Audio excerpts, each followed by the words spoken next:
Saudara, Harvey Moise divonis 6 tahun 6 bulan penjara dalam kasus korupsi timah yang merugikan negara 300 triliun rupiah. Lagi heboh kasus korupsi. Mantan Menteri Pertanian Syahrul Yassin Limpo sudah menjadi tersangka, kemudian sempat menghilang, kemudian akhirnya disiduk dan menjadi tahanan KPK karena diduga korupsi saat menjabat sebagai Menteri Pertanian.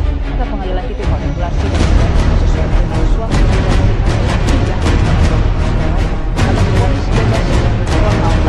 Ex-Menteri Perdagangan Tom Lembong ditetapkan sebagai tersangka dugaan korupsi saat menjabat di era Presiden ke-7 Joko Widodo. Apa yang baru saja kita saksikan bukan sekedar sebuah kasus, melainkan cerminan nyata dari persoalan serius dalam tata kelola pemerintahan kita. Kasus korupsi tata niaga timah yang melibatkan PT Timah Tbk menunjukkan bahwa korupsi tidak lagi berdiri sebagai tindakan individu semata, tetapi telah berkembang menjadi praktik yang sistematik dan terorganisir. Pertanyaannya, mengapa praktik seperti ini masih terus berlangsung? Dan sejauh mana dampak terhadap kepercayaan publik serta kualitas pembangunan di Indonesia?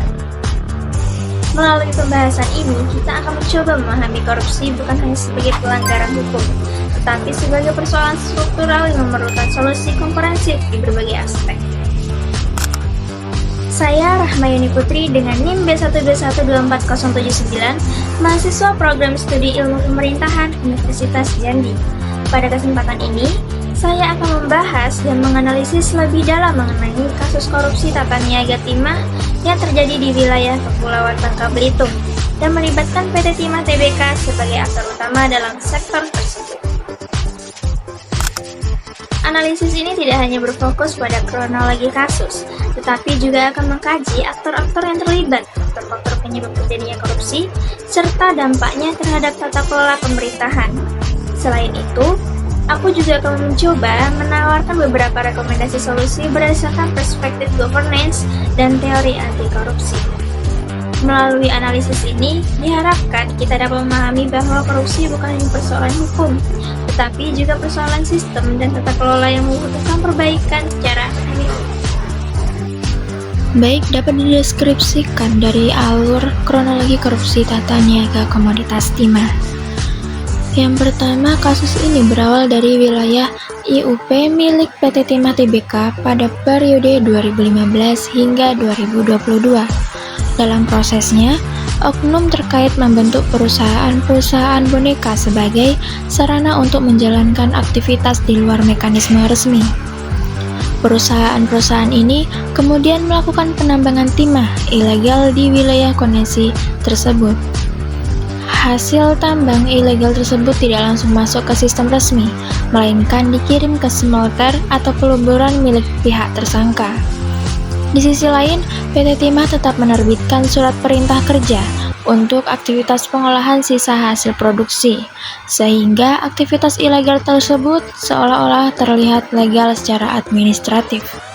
Setelah diproses di smelter, Timah menghasilkan keuntungan besar. Keuntungan ini kemudian mengalir ke pihak-pihak tertentu, termasuk jaringan tersangka seperti Harvey Moise. Selain itu, terdapat juga aliran dana yang disamarkan melalui skema seperti dana CSR. Salah satunya mengalir ke perusahaan milik Helena Lim. Kasus ini melibatkan sekitar 16 tersangka yang menunjukkan adanya kerjasama terorganisir antara pihak swasta dan oknum dalam sistem. Akibat rangkaian praktik tersebut, negara mengalami kerugian yang sangat besar, mencapai sekitar 271 triliun. Kemudian terdapat aktor-aktor yang terlibat dalam kasus korupsi tata niaga timah baik individu, lembaga maupun jaringan. Terdapat aktor individu, yakni yang paling menonjol beberapa individu yang banyak disebut dalam kasus ini, yakni Harvey Moise, yang berperan sebagai representasi pihak swasta, penghubung dan pengatur kerja sama, serta aliran keuntungan. Kemudian Helena Lim, pihak yang diduga menerima atau menampung aliran dana, termasuk skema CSR.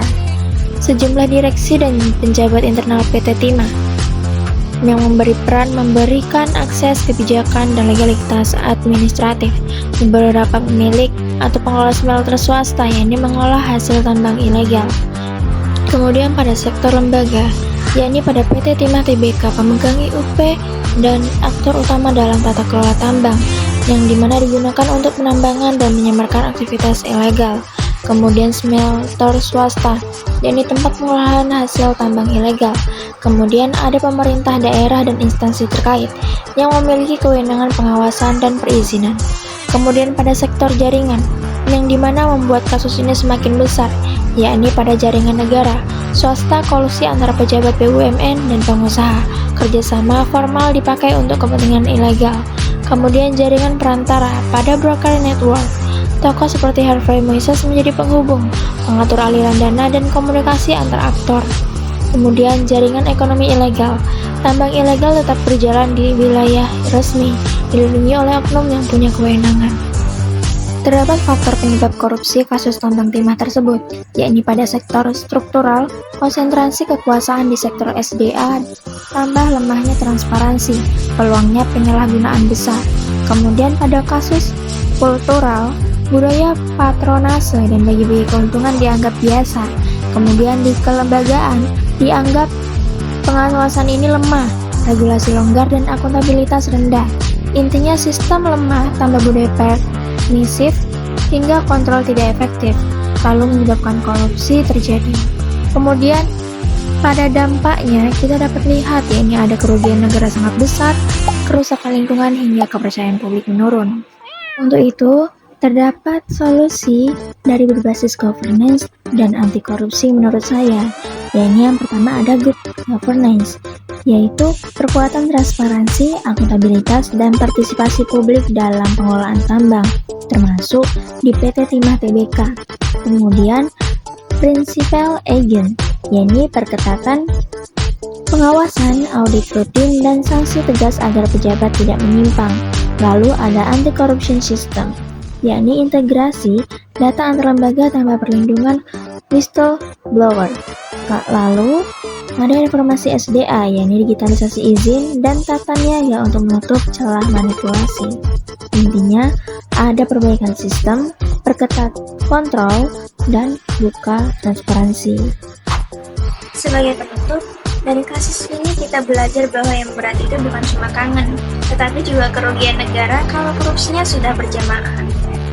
Semoga ke depan yang baik makin besar di Indonesia bukan lagi kasus korupsi, tetapi justru integritas dan kepercayaan publik terhadap pemerintah. Terima kasih, mohon maaf apabila terdapat kekurangan dan saya akhiri. Wassalamualaikum warahmatullahi wabarakatuh.